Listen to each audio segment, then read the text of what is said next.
So hello everyone, welcome to shortcut classes. तो जैसा कि आपने थंबनेल में देखा कि एमपीपीएससी प्रीलिम्स क्लियर करने के लिए अपने पास बचे हैं सिर्फ 6 दिन। तो इन्हीं 6 दिन में आपको सारी चीजें पढ़नी है, प्लस 6 दिन में मैं आपको वो चीजें बताऊंगा जो एग्जाम पॉइंट ऑफ व्यू से मोस्ट इंपॉर्टेंट है, जहां से स्कोर करना काफी आसान हो जाएगा। इस वीडियो में मैं आपको सिर्फ वही चीजें बताऊंगा जिससे कि आप 80 या 80 प्लस तक स्कोर कर पाए। एग्जाम क्लियर करना है, हम लोगों को पीएचडी नहीं करनी। तो 6 दिन में सिर्फ इतनी चीजें पढ़नी है जितना मैं इसमें बता रहा हूँ। अगर आप अभी कोई सा भी सोर्स आपने अगर पढ़ रहे हैं, किसी भी सोर्स से भी पढ़ रहे हैं, तो अगर आपको उसमें जरा सा भी डाउट है तो प्लीज इसको एक बार फॉलो करके देखिए। मैंने भी इससे कई बार एग्जाम क्वालिफाई किया है। तो सिर्फ इतनी चीजें पढ़नी है। मेरे इसमें हैंड रिटन नोट्स इंक्लूडेड है। हैंड रिटन नोट्स मैंने इसमें दे रखे हैं, तो सारे आपको हैंड रिटन नोट्स इसमें क्लियर हो जाएंगे। सारी आपको चीजें पता चल जाएंगी कि एग्जाम में कहाँ से क्वेश्चन पूछा जाता है, कैसे क्वेश्चन करना है। सिर्फ उतना पढ़ना है जितना एग्जाम के लिए इंपॉर्टेंट है अभी फिलहाल। तो 6 दिन में बिल्कुल पॉसिबल है इसको क्लियर करना। तो चलिए सबसे पहले स्टार्ट करते हैं। मैंने जो हैंड रिटन नोट्स इंक्लूड किए हैं वो एकदम क्रिस्टल क्लियर कॉन्सेप्ट्स में है, एकदम प्रिसाइज नोट्स हैं सारे। प्लस इसमें क्या है, रिपीटेड रिवीजन आपको करना पड़ेगा जिससे कि आपको चीजें क्रिस्टल क्लियर हो जाएंगी। 30 से 40 पेज के हर यूनिट के नोट्स हैं। हर यूनिट का इन द सेंस के मैंने जो इसमें 3-4 यूनिट्स बताई हैं जो इंपॉर्टेंट यूनिट्स हैं। देखिए सारा तो अभी पढ़ नहीं पाएंगे आप, तो जितना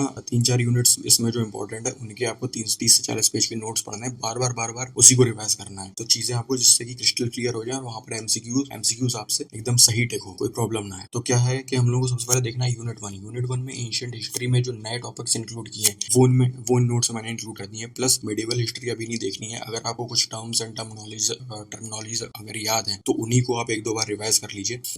अदरवाइज आप सीधे मॉडर्न हिस्ट्री पर आइए। मॉडर्न हिस्ट्री में सोशल रिलीजियस रिफॉर्म मूवमेंट्स, जिससे कि 2 से 3 क्वेश्चन हर बार पूछते ही है। प्लस इंडियन फ्रीडम मूवमेंट्स, जो इंडियन फ्रीडम फाइटर्स के जो मूवमेंट्स हैं वो आपको देखने हैं 1-2 बार। और 1857 का रिवोल्ट है, उसके अराउंड जितनी भी चीजें हैं वो सारी चीजें आपको देखनी। आईएनसी के कांग्रेस सेशंस, ये सारी चीजें मैंने इसमें इंक्लूड कर दी हैं जो एमपीपीएससी के ही पॉइंट ऑफ व्यू से मोस्ट इंपॉर्टेंट है। नेक्स्ट बात करते हैं यूनिट 3। यूनिट सेकंड अभी नहीं टच करनी है। एमपी से रिलेटेड जो भी चीजें हैं उसके बारे में हम बाद में बात करेंगे। एमपी जीके का रिलेटेड जो भी है। यूनिट 3 में आ जाते हैं। यूनिट 3 में है इंडियन ज्योग्राफी। इंडियन ज्योग्राफी के जितने भी मैपिंग वाली चीजें हैं वो सारी नोट्स में इंक्लूड है। ये भी कम से कम 20 से 25 पेज के नोट्स हैं और इसमें सारे मैपिंग्स वगैरह, मैप के थ्रू सारी चीजें दिखाई गई हैं। सारे मैप्स इसमें इंक्लूड कर दिए हैं। जितने भी अभी भी नए कॉन्सेप्ट्स ऐड हुए हैं, एल नीनो, लानीना, जितने भी कॉन्सेप्ट्स ऐड हुए हैं, देखिए जो भी नए कॉन्सेप्ट्स है ना, उनसे क्वेश्चन डायरेक्ट पूछा जाएगा, सीधे उनकी हेडलाइन से क्वेश्चन बन जाएगा। तो वो मैंने इसमें सारी इंक्लूड किया हुआ है चीजें, वो भी आपको इसमें सारी चीजें मिल जाएंगी। नेक्स्ट बात करते हैं यूनिट 5। यूनिट 5 का इंडियन पॉलिटी। इंडियन पॉलिटी के भी 30 पेज में नोट्स खत्म है। फंडामेंटल राइट्स क्या होता है, डीपीएसपी क्या होता है, पार्लियामेंट्री सिस्टम कैसे वर्क करता है, सुप्रीम कोर्ट से रिलेटेड कौन कौन से आर्टिकल्स हैं, हाई कोर्ट से रिलेटेड कौन कौन से आर्टिकल्स हैं, प्लस जितने भी कमीशन हैं, चाहे वुमेन कमीशन हो गया, चाहे यूपीएससी कमीशन हो गया,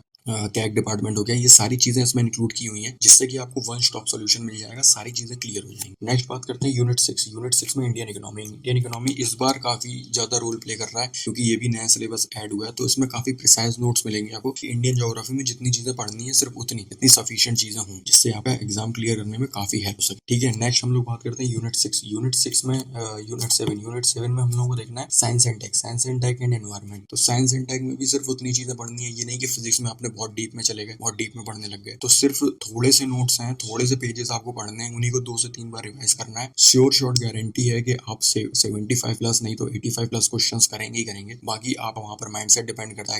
एग्जाम हॉल में आप इस माइंडसेट से गए, लेकिन इन नोट्स में आपको वो सारी चीजें मिल जाएंगी। चाहे तो आप पेपर आ करके मिला के देख लीजिएगा, सारे कॉन्सेप्ट्स आपको इन्हीं नोट से मिलेंगे। तो स्टार्टिंग में हम लोगों को ये जो स्कोरिंग यूनिट्स हैं उनको कवर करना है कि यूनिट 1, 3, 5, 6 एंड 7 ये मोस्ट स्कोरिंग यूनिट्स हैं। इन्हीं से आपके कम से कम 60 प्लस क्वेश्चन सही हो जाएंगे। बाकी बचा एमपी। तो अगर आपने एमपी अभी तक नहीं पढ़ा है तो एमपी के लिए ज्यादा टेंशन मत लीजिए। एक बुक है इच्छाधाम, तो इस बुक को आपको एक बार कंसल्ट कर लेना है। अगर देखिए हिंदी में ये बुक है तो हिंदी में आप स्टोरी फॉर्म में अगर इसको पढ़ सकते हैं तो पढ़ लीजिए, नहीं तो इसकी एमसीक्यू बुक आती है कि एमसीक्यू बुक आप लगाइए, सिर्फ एमसीक्यूज लगाते रहिए। 2 से 3 घंटे रोज लगाइए एमसीक्यूज। अभी से स्टार्ट कर 2 से 3 बार एमसीक्यूज लगाइए।